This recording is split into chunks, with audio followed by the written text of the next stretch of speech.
নোংরা এবং নষ্টামো কাজ করেছে। আমরা তাদেরকে আইনের আওতায় আনার জন্য আহ্বান জানাবো। কোন অবস্থাতেই বিএনপি চায় না মানুষ হত্যা করা।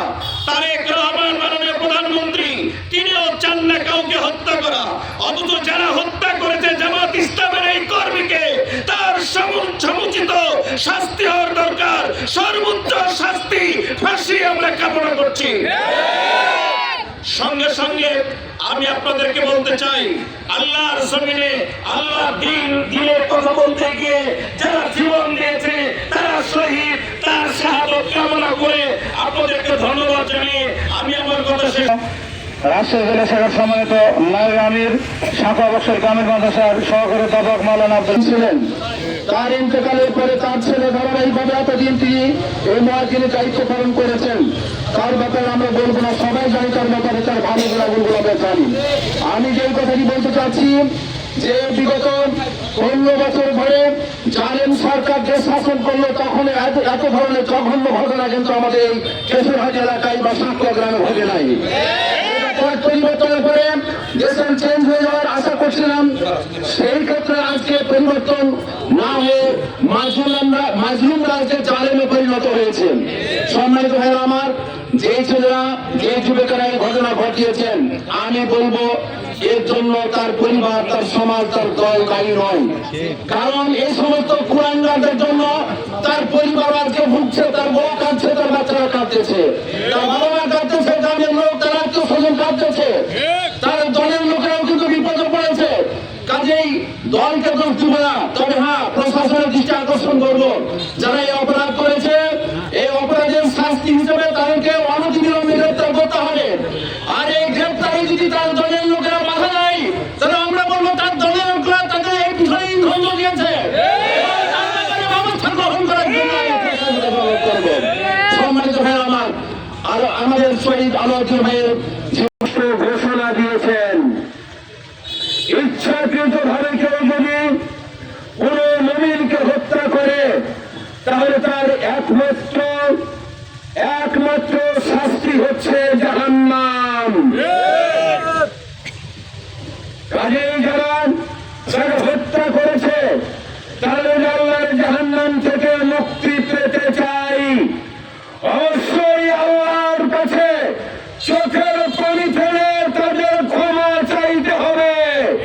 তারা জাহান্নামের জায়গাটা আমরা চাই না, তবে আমরা অবশ্যই চাই দুনিয়ার আদালতে প্রচলিত আইনি যে শাস্তি নির্ধারিত আছে তাদেরকে গ্রেপ্তার করে অবশ্যই সে শাস্তির মুখোমুখি করতে হবে।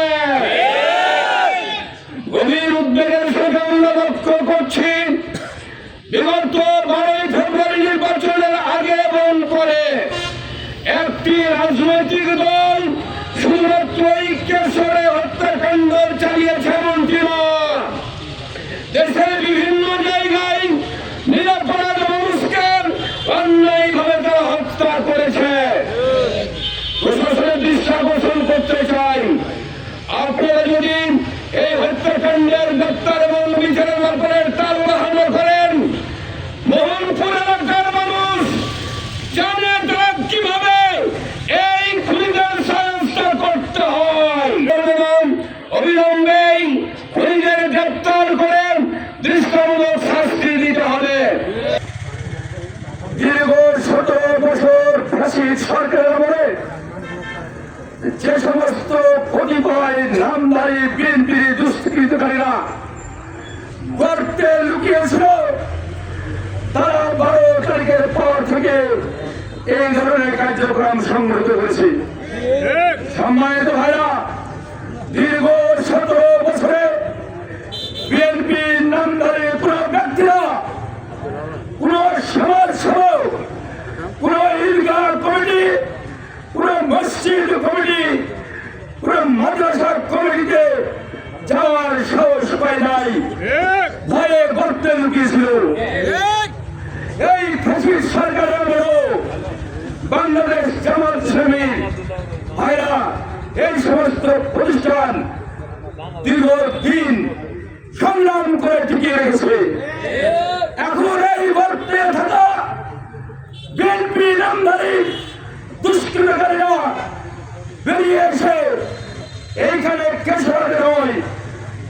নিজের বিভিন্ন জায়গায় এই সমস্ত কর্মকাণ্ড পরিচালিত করছে। আপনারা যদি এর প্রতিরোধ না করেন, ব্যবস্থা গ্রহণ না করেন, ফ্যাসিস্ট সরকার থাকতে পারে নাই। আর 17 বছরে ছিলেন, আপনি 17 মাস থাকতে পারবেন না।